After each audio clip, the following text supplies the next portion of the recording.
Run, Gabriel, run. Hawk jolted awake, drenched in cold sweat, heart pounding like a war drum. The nightmare clung to him like a cheap cologne, unshakable, suffocating, and vaguely reminiscent of bad decisions. He blinked against the dim light, expecting the familiar comfort of his apartment, the scent of leather and gun oil, maybe even the distant hum of a city that never really slept. But no, fate, in its ever comedic cruelty, had other plans. Instead, he was in jail. "Morning, sunshine," came a voice, dry as old toast. Hawk turned, eyes locking onto the jail guard, watching him through the partition. "You good?" Ah, yes, the million-dollar question. His body ached like he'd been trampled by a herd of particularly vindictive buffalo. His head was splitting open like a piñata at a very aggressive birthday party, and to top it all off, he didn't have his damn medication. But sure, yeah, he was great. "Yeah," he muttered. The Bureau of Indian Affairs Detention Center. Not exactly the luxury suite at the Ritz, but hey, at least the hospitality was consistent. And all of this because he'd made a tiny, insignificant little miscalculation. He'd blackmailed Lana Trevelyan. Nothing major, just a bit of friendly persuasion, a casual reminder of what was at stake. But instead of being grateful for his undeniable wisdom and superior foresight, she had done the unthinkable. She threw him in jail. And then, to add salt to the gaping, festering wound that was his ego, she married another man, Aleric Fuentabella. Hawk exhaled sharply through his nose. The name alone felt like an insult. Who the hell was this guy? Some rich foreigner with a shiny last name and an even shinier bank account. Lana had known Hawk for years. He had protected her, watched over her, played the long game like a damn professional. And for what? For some outsider to waltz in, flash a decent jawline and a family crest, and suddenly he's the one wearing the ring? The betrayal, the audacity, the lack of taste. "Copeland, you're free to go." Hawk blinked. "Excuse me?" The cell door swung open, and for a moment he just stood there, suspicious as hell. He wasn't stupid. Freedom came with a price tag. Still wary, he retrieved his belongings. Watch, jacket, dog tag. Dignity? Questionable. Then he saw them, his parents, his gut twisted. If they were here, then someone had done some serious groveling on his behalf. His mother rushed forward, tears streaking down her face like he'd just returned from war instead of a 48-hour timeout for bad behavior. "Oh, my son, thank God you're free." Hawk exhaled, hugging her, despite the frustration bubbling in his chest. "I'm fine, Mother." Lies, all lies. His father, always the epitome of stone-faced disappointment, crossed his arms. "Be thankful. We begged Lana and her husband's family to drop the charges." Hawk stiffened. "Oh, that's rich." "You did what?" His mother cupped his face, her touch warm, pleading. "Please, Anak, don't ever do this again. We love you." A crack formed in his resolve. He swallowed hard, nodding, muttering something vaguely apologetic. He wasn't a complete monster. The ride home was a quiet symphony of unspoken judgment and subtle side-eyes from his father. Hawk responded in the only way he knew how, by pretending to listen while plotting war crimes in his head. When they arrived, his sisters had prepared a peace offering feast, which was touching, if not entirely suspicious. He ate, acknowledged their efforts, and then, when the dust settled, he stood under the scalding shower, trying to scrub away the absolute disaster his life had become. How had it all gone so catastrophically wrong? He had been raised for duty, for greatness, for leadership. Instead, he had been publicly humiliated, ousted by his own people, and bested not by a warrior, but by a glorified trust fund baby. And for what? A woman. He sighed, raking a hand through his hair. He had been a sicario for Las Aguilas, one of the most feared covert agencies on the planet. He had taken down cartels, assassins, warlords. He had walked into hell and walked back out unscathed. And yet, this was his greatest defeat? No. This was not over. Hawk was not the kind of man who took losses lightly. He didn't accept failure. He had spent his life hunting down the worst humanity had to offer, completing missions others deemed impossible. He had seen death, dealt it, and walked away without looking back. And now he had a new mission. Alaric, Fuentebella, the man who had taken everything from him, he would return. Stronger, smarter, unstoppable. And when that day came, Hawk grinned, dark and wicked. That bastard wouldn't even see it coming. It was another dream, yet it felt so real, like stepping into a memory she had no claim to. Alena wandered into a room steeped in shadow, parang eksena sa isang lumang teleserye. Kulang na lang ay umuulan sa labas at may musika ng pangungulila. The scent of mildew clung to the peeling wallpaper, and time itself seemed suspended. A single lampshade, flickering with amber light, cast long, trembling shadows across the cracked linoleum floor. The air felt thick, oppressive, like morning. On the desk, worn textbooks, algebra and biology, were stacked in uneasy stillness, as if they too held their breath. Then she saw him.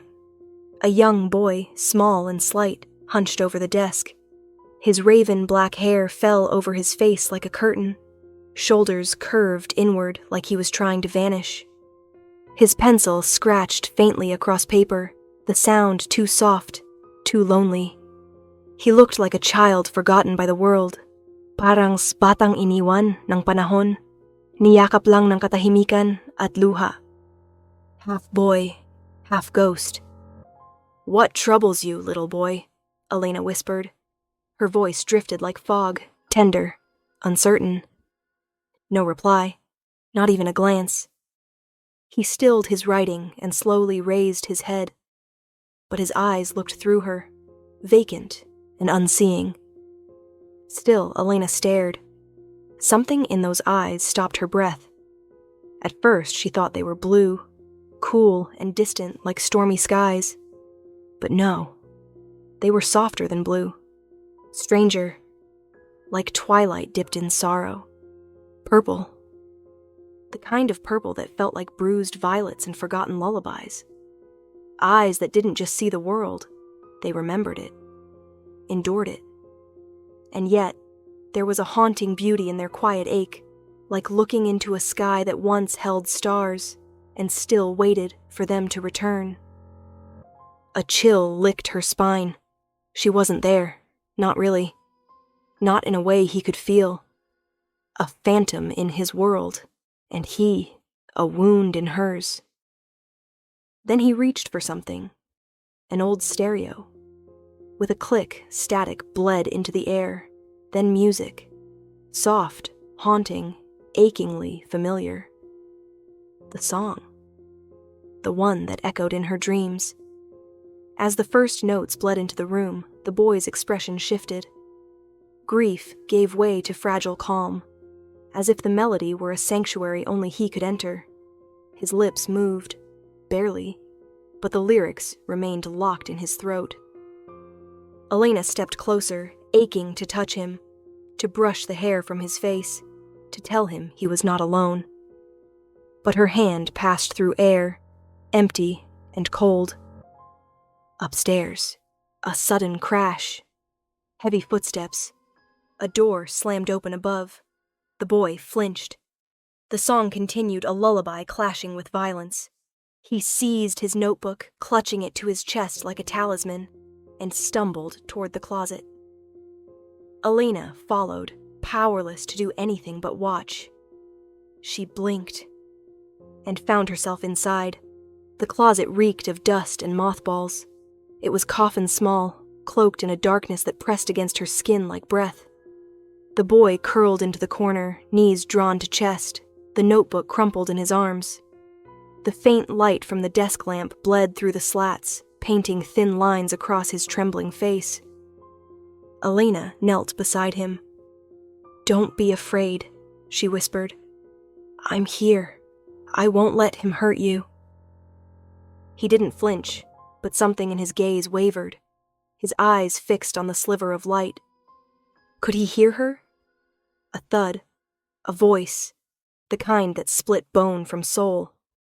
"Gabriel, you little shit!" Alena's breath caught. The closet door burst open, light blinding.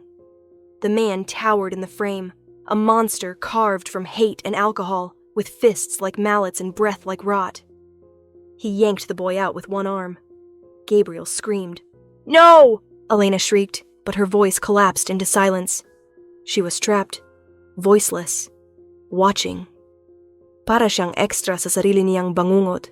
Hindi marinig, hindi maramdaman, at walang magawa kundi umiyak habang bumabagsak ang langit sa harap niya. The first slap cracked like thunder. Gabriel hit the floor. He curled in on himself, arms shielding his head, legs trembling. Another blow. A kick. A second. A third. "Stop!" Alena sobbed. "Please stop!" But she was a ghost, a dream, and Gabriel was breaking in front of her, and she could do nothing but drown in the sound of a song that once kept him alive. A song still playing, still echoing, still trying to reach the boy in the dark. "No!" Alena bolted upright in bed, her body shaking, her cheeks wet with tears. She clutched her chest, gasping for breath.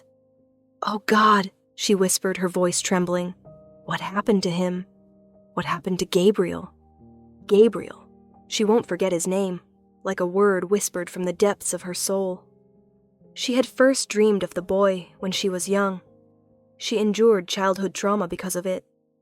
Wala siyang direktang may kinalaman sa mga trauma na dinanas niya, subalit malalim ang dinulot na sugat niyon sa kanyang isipan. It was something beyond anyone's control. Siya lamang ang may kapangyarihan na pagalingin ang sarili sa sugat sa kanyang isipan. Over the years, the dreams became less frequent until they stopped altogether. Pero ngayon, heto't bumabalik ang mga panaginip na tila humihingi ng pansin mula sa kanya. Alena's years in the convent had taught her to face her fears, to find strength in her faith. But this was something different. This was not just a dream. It was a call, a summons from a past that wasn't hers, but felt intertwined with her own. Baka panahon na upang alamin kung sino si Gabriel. Sino siya sa panaginip niya, at sino siya sa tunay na mundo. She wiped her tears, her resolve hardening. She would find him. She had to. Somewhere, Gabriel was waiting. Somewhere, his story needed to be told. And perhaps, in finding him, she would finally understand why he had always been the boy who haunted her dreams. Alena. She turned. Ryan. The long-lost, ever-so-charming Ryan, because clearly fate was phoning it in today. They hugged, warm, familiar, or maybe just the sticky heat of Texas. "My God, you're very beautiful. Bolero?" Classic. She'd heard that one before, likely from Ryan himself in another era, another jacket. Still, she wasn't immune to a compliment that hit the right nostalgia nerve. They hadn't spoken in years, occasional emails, missed calls. He was her classmate's kuya, enough history to make her wary. "What are you doing here?" "Air show at Brooks." "Ah, yes, because Ryan was a Top Gun pilot. Naturally, gold star for overachievement. Madaya ka. Sana Pinanood kita. Di ko alam na nandito ka. Last I heard, you were in London. Narrator. London. Land of overpriced tea and existential dread. I can make it up to you. Reunion in North Carolina. Wanna come? When? Few months. Plenty of time to prepare. Why North Carolina? Perfect location. Plus, I'll introduce you to my folks. And there it was. The plot twist in a cappuccino. Ano? Natakot ka? Relax, pakikilala lang. Gusto ko rin silang makilala. Matagal na tayong magkaibigan. Sasama ka? Oo. I want to see everyone before I go back to London. Again? Because a woman with plane tickets and ambitions still baffled men and aviators. They let you work while studying? They did, with conditions. As with all freedoms. Then she blurted it. Alaric is getting married. To Carla? Number Lana Trevelyan. Gorgeous. As in Trevelyan? Exactly. He's lucky. Then came the dreaded question. Ikaw, kailan ka kaya? The classic uterus inquiry. I just finished college. Now lang ako na-enjoy ng parents ko. I can help with that. Oh no. Ryan. Cappuccino? She studied him. Handsome, accomplished, predictable. Maybe love wasn't fireworks. Maybe it was a strong Wi-Fi signal. Sure. She messaged Lana. Alive. Mildly trapped. It had been years since she sat across from Ryan. Who knew? Maybe this wasn't love, but maybe it was something.